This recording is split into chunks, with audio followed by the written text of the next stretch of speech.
Na području grada Lukavca nastavljeni su radovi na zamjeni stare, a postavljanju nove, ovoga puta moderne LED rasvjete. Dio iz potpisanog ugovora modernizacije rasvjete na Bremen placu odnosio se i na rasvjetu u ulici od općine, odnosno Konzuma do stadiona Jošik. Vrijednost ovog projekta je oko 90.000 konvertibilnih maraka. Od načelnika Edina Delića saznajemo da iako je bilo određenih prolongiranja, aktivnosti su u završnoj fazi. Ove godine će se po pitanju rasvjete uz ulice u gradu raditi i veliki broj mjesnih zajednica. Očekujemo između 300 i 400.000 maraka najmanje da ćemo utrošiti u modernizaciju rasvjete.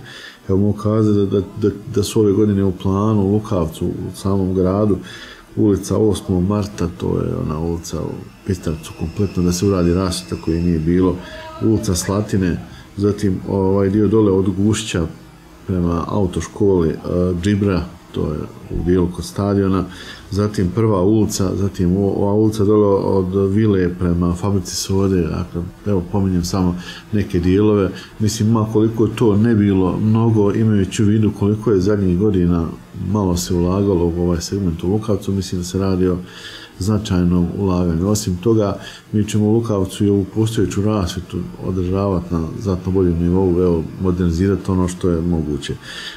U toku su potpisivanje niza ugovora i za ugradnju rasvjete u mjesnim zajednicama, tako da malo će koja mjesna zajednica ostati da baš možda ne bude zahvaćena instalacijom rasvjete. Ukoliko ne bude rasvjete, radit će se nešto na cestama, tako da po mjesnim zajednicama očekujemo od nekih 150 do 200.000 da ugradimo instalacije u uličnu rasvjetu.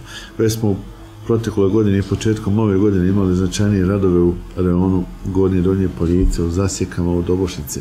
Imali smo nekoliko manjih dionica koje smo popravljali, ali evo ovo je sad na neki način najava početka onog pravog intenziteta radova. Načelnik podsjeća na opstrukcije od strane općinskog vijeća kada su u pitanju nadležnosti i obaveze načelnika u protekle 2 godine, kao i na blokadu budžeta. I pored svega na području općine Lukavac će se nastaviti sa infrastrukturnim projektima. Ovo što ćemo gledati od danas do kraja godine, to je neki normalan ritam radova kakav bismo trebali imati svake godine. Dakle, ovo nije nikakva izborna ili predizborna aktivnost, jer ja sam već imao dva izbora do sad i građani znaju da sam od prvog dana radio intenzivno kao da je izborna godina.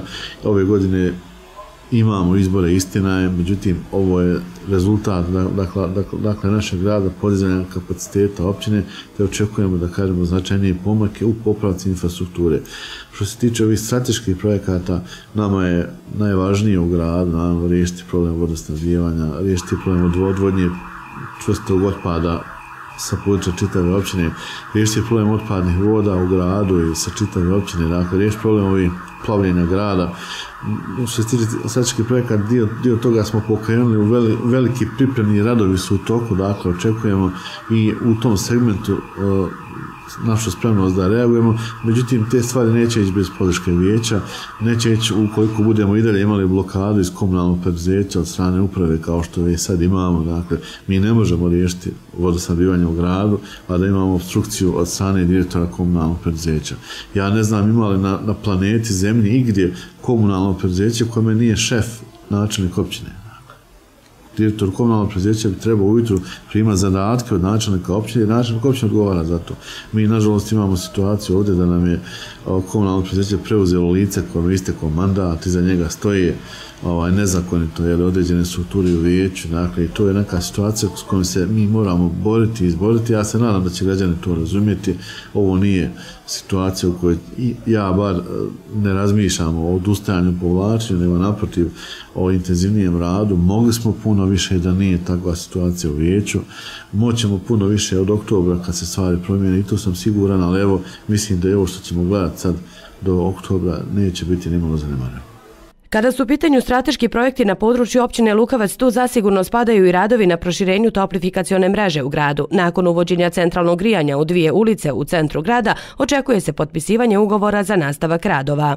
Toplificiramo ove godine 3. ulicu i crkvu, objekat crkve u Patriotskog fronta ulicu ovdje, tako da u okviru ovog paketa koji uključuje ove realizirane poslove, ovo što ćemo potpisati sutra, toplificirat će se preko 200 stambenih jedinica. stanova u gradu. Toplificirat će se objekat crkve i mi ako pomnožimo u prosjeku sa 5 tona, evo koliko najmanje su trošili ove stambene jedinice za zagrijavanje, mi ćemo doći do dramatičnog podatka da će se najmanje 1000 tona manje spaliti, ali da je samo ugalj, građani su znali spaljivati gumu, kožu i slično, plastiku. Dakle, u tom smislu ćemo značajno smanjiti okolinsko opterećenje grada Lukavca i ja mislim da je prošla zima osjetno bila bolja nego pretprošla upravo zbog ovog segmenta. I nama nakon toplifikacije ovih stambenih objekata praktično kada su u pitanju zgrade kao kolektivne mjesta stanovanja, ostaje netoplificirano ove stare zgrade od Petraka ovamo prema autobuskoj stanici i ostaje dio starih zgrada dole, one prva ulica Millerova. Dakle, mi smo praktično gotovo pa završili toplifikaciju grada. Sad moramo razmišljati o tome kako produžiti krak prema Turskom Lukavcu da bismo zahvatili onaj dio koncentriranog naselja i kako ući u ovaj drugi segment energetske efikasnosti, kako smanjiti emisije ovih objekata koje ne uspijemo toplificirati. Ja ću podcrtati, evo više puta sam to govorio, mada se mnogi neće vjerovatno složiti, ali vjerujte, u vrijeme onih maksimalnih zagađenja u zimskim uslovima vrlo veliki je, možda i najveći utjecaj emisija iz naselja. Nas industrija zagađuje cijele godine, mi imamo parametre, ja ne amnestiram industriju od njenog tereta, ali zimi imamo zagađenja velika i u Sarajevu, i u Živinicama, i u Tuzli, a tamo nema Gikela, nema termoelektrane. Jednostavno, dakle, gdje god se mjeri, vidimo da zagađenja iz urbanih naselja su vrlo veliki faktor utjecajni. Smanjenjem količine goriva koja će se spaljivati značajno će se popraviti situacija u gradu Lukavcu, a kao što smo i čuli u narednom periodu očekuju nas značajniji pomaci po pitanju infrastrukturnih projekata.